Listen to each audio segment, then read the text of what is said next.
It's strange how one small country, tucked away in Southeast Asia, became the place where the world's most powerful nations realized something they never expected.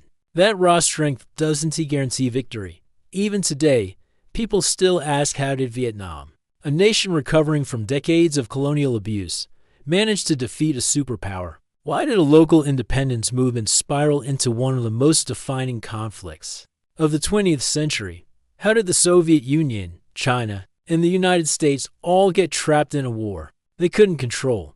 And why does this war still shape global politics, military strategy, and foreign policy even after half a century? These questions have confused people for years, and in this video, we're going to break down every one of them. So let's start. To understand how everything began, we need to step back. Before America ever arrived, Vietnam spent nearly a century under French colonial rule.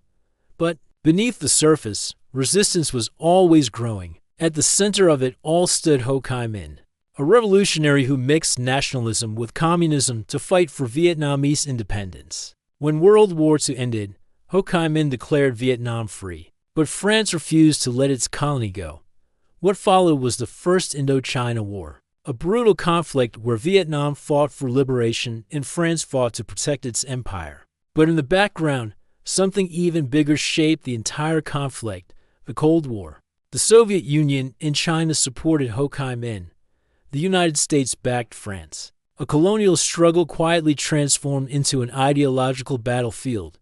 And when France finally collapsed at Dien Bien Phu in 1954, the world understood that Vietnam was no ordinary territory. At the Geneva Conference, the country was temporarily divided into North and South, with a promise of national elections. But the U.S. knew Ho Chi Minh would win easily. Elections were canceled, and with that decision, the next war became almost inevitable.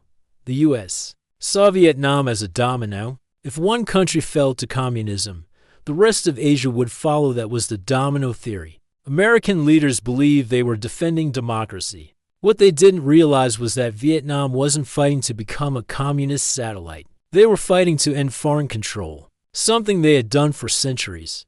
But Washington viewed everything through the Cold War lens, and that misunderstanding shaped everything that came next. By the early 1960s, South Vietnam was collapsing from corruption and internal conflict. Guerrilla fighters in the South, known as the Viet Cong, were growing stronger. The U.S. kept increasing its involvement, first advisors, then weapons, then helicopters, until the Gulf of Tonkin incident in 1964 gave Washington the political excuse it needed. Whether the attack on U.S. ships happened the way it was claimed is still debated. But it didn't matter. America now had a blank check to enter a full-scale war. Suddenly, Vietnam became the main stage of the Cold War, and the U.S. believed its military power could solve everything. By 1968, more than 500,000 American soldiers were in Vietnam. The U.S. dropped more bombs on Vietnam than it had used in the entire Second World War. Firepower, technology, aircraft, artillery. America used everything, yet none of it brought victory. The reason was simple. The war the U.S. wanted to fight was not the war Vietnam was fighting. American generals expected large, clear battles where superior weapons would crush the enemy. But the Viet Cong and the North Vietnamese used a completely different strategy. They hid in jungles, set traps, dug tunnels stretching for miles, and hit American forces when they released. Prepared, they blended into villages, vanished into forests, and avoided direct combat unless it favored them. Their goal wasn't to win quickly, it was to survive long enough that the U.S. would lose the will to continue. Meanwhile, the Soviet Union and China supplied North Vietnam with weapons, training, and logistical aid. It was the perfect Cold War proxy battlefield. America believed its strength made victory certain, but Vietnam believed time, patience, and sacrifice would deliver independence. That difference became the heart of the conflict. Everything changed in 1968. During the Vietnamese New Year, Tet the Viet Cong launched a massive surprise attack across more than 100 cities and military bases. In some places they were pushed back quickly, but the psychological impact was enormous. Americans watching the news saw chaos, They saw the enemy striking everywhere, even inside the U.S. Embassy compound in Saigon. The U.S. military insisted it had won the battles, but at home, the illusion of progress collapsed overnight. Public support for the war began to die, and with that shift, America's victory became impossible. By the early 1970s, the U.S. was exhausted. The war had drained money, divided society, and destroyed trust in government. Protests erupted across the country. Many soldiers returning home felt broken and disillusioned. To end the crisis, President Nixon introduced a strategy called Vietnamization, slowly withdrawing American troops while building up the South Vietnamese army. But there was a problem. South Vietnam's government was unstable, divided, and deeply unpopular. No amount of weapons could fix political weakness. At the same time, Nixon secretly expanded the war into Cambodia and Laos, hoping to cut off communist supply routes instead. It destabilized the entire region and led to even more chaos and bloodshed. Meanwhile, the Soviet Union and China continued to support the North, not because they loved Vietnam, but because weakening American influence was good for them. Yet even they couldn't control the final direction of the war. By 1973, the U.S. signed the Paris Peace Accords and withdrew most of its troops. But everyone knew the conflict was far from over. Without American support, South Vietnam was vulnerable. And in April 1975, North Vietnamese tanks rolled toward Saigon. The South collapsed almost instantly. Crowds rushed to the U.S. Embassy. Helicopters evacuated the last Americans from rooftops. And the war ended the same way it began, with Vietnam determining its own future.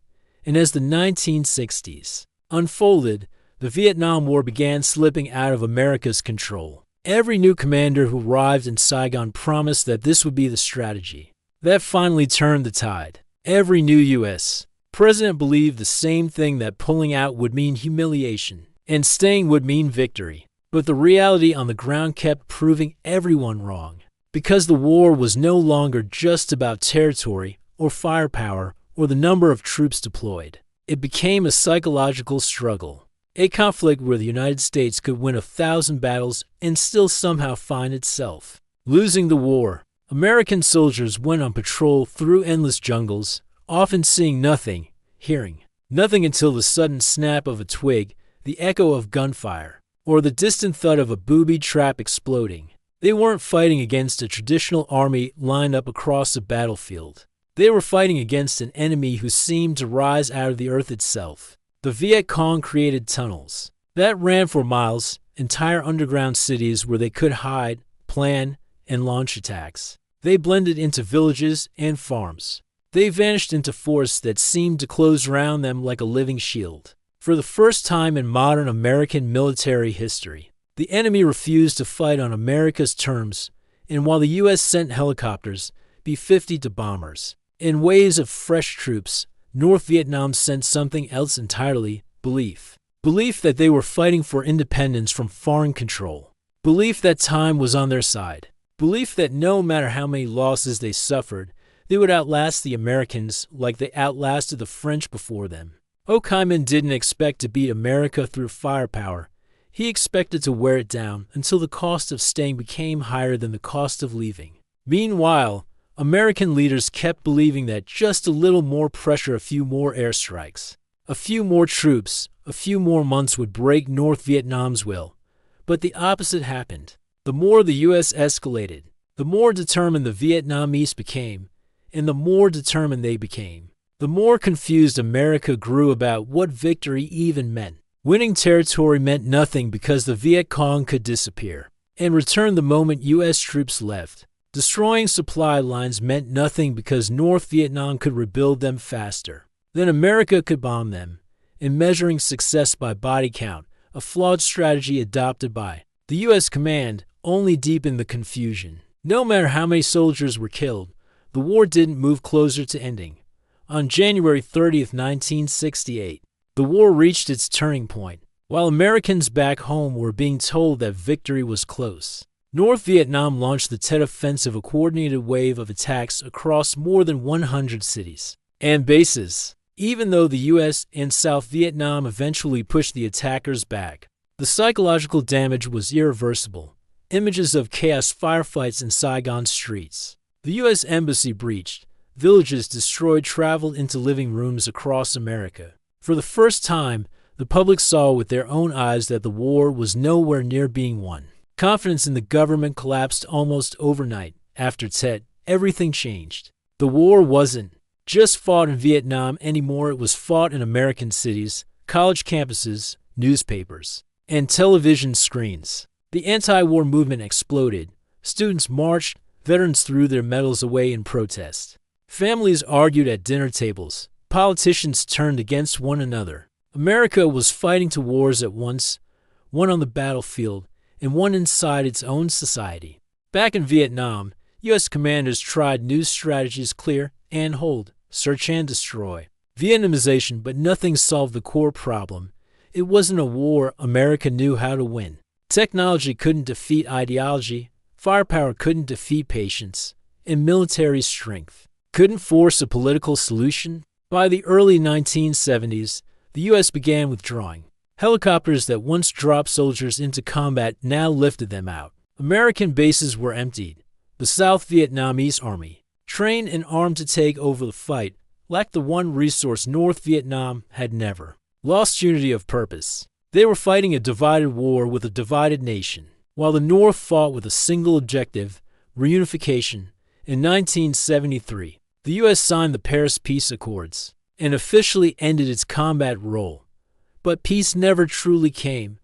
2 years later, in April 1975, North Vietnamese tanks rolled into Saigon. Crowds watched as the last American helicopters lifted off from the rooftop of the U.S. Embassy. South Vietnam collapsed, and the war came to its dramatic, painful end, and just like that, the most powerful nation on earth had been defeated by a small, poor country that refused to quit. It wasn't just a military loss. It was a strategic shock that forced the world to rethink what power really meant. The Vietnam War proved that technology can't replace understanding. Bombs can't replace strategy, and a superpower can lose when it fights a war without a clear purpose. But above all, the Vietnam War showed that a nation's strength isn't measured only by weapons or wealth, but by its ability to endure.